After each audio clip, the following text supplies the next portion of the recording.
Torah tells us in the lead up to the Tochacha in our Parsha that when we are doing that which is correct, V'nasati shalom ba'aretz, I'm going to put peace in the land. Ve'ein macharid v'ishpati chayara amin aretz, I'll move aside all that is bad from the land. V'cherev lo sa'avor ba'artzachem, and a sword will not pass through the land.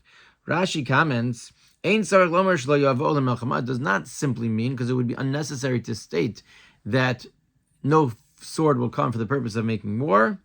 Elo afilu la'avor derech artzachem medina medina.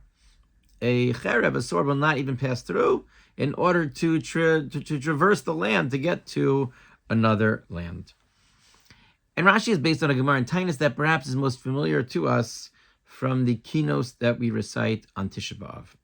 The story that we are learning recently in the women's Navi Shir, the end of Malachim, the story of Yoshiyahu HaMelech, who had a tremendous tshuva movement and pushed the people to do the right thing. And ultimately, Paro Necho asked to pass through Eretz Yisrael in order to get to Ashur to fight against them. And Yoshiyahu refused. Why? Because he says, we are doing what's right. We've sparked such tremendous tshuva, and the Jews are doing incredible things, and therefore we should have been zocha, and we should merit this bracha of the cherev lo sa'avor ba'artzachem, that the sword should not pass through the land. But he was punished. He was punished, and when Paro Necho saw the response, he ended up attacking them, and so many arrows were shot into Yoshiyahu. He was like a sieve. Terrible punishment for Yoshiyahu. The question is why? What did he do wrong? And the Gemara explains that the generation was not as righteous as he thought they were. They were still the Leitzanei Hadar. They were still the cynical people who had the Avodah Zarah in the back of the door, so when people would open it to inspect, they wouldn't have to see it, then the idols would come back together, and he did not realize. But why is it so terrible? What should he have done? The Gemara explains that he should have consulted the Navi.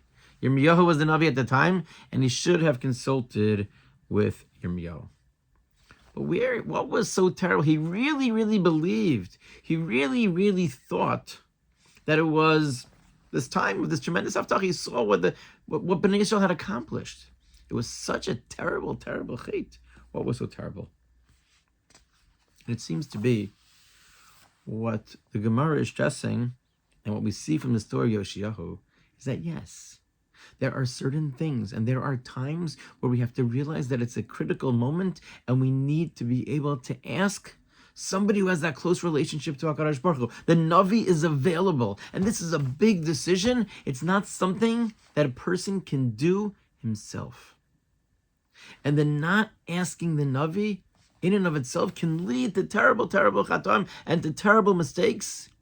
And that premise of the inability, somehow, whether it was a little bit of gaiva, of haughtiness, or just an unwillingness to consult with other people, that inability to ask the Navi and to seek out what the Torah wants, what HaKadosh Baruch Hu wants from somebody who may know better, is in fact such a terrible thing, because it leads one astray. We can't simply rely on our own assessments. We have to reach out, especially when it comes to critical decisions, to those who have a deeper and a broader understanding.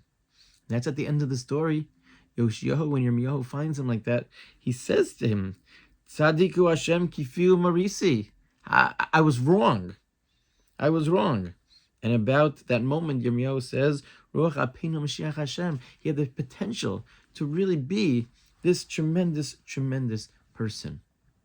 And I think the lesson of Yoshiyahu is to remember that there are times that we need to ask. We need to ask shaylas, we need to ask eitzos, we need to ask advice. We need to sometimes be willing to consult people who have a broader perspective, and especially those who have an experience of Torah, of understanding not just halacha, but the hashkafa of the Torah. There are certain moments where we might not think that this is so critical, or we may be positive that we know, but we have to understand that it's a critical decision, and that we need to have the humility to ask, to seek out Gedolei Torah, to seek out those who know, those who are wise, those who have studied Torah, those who have a perspective, and be able to inculcate that into the decisions that we make.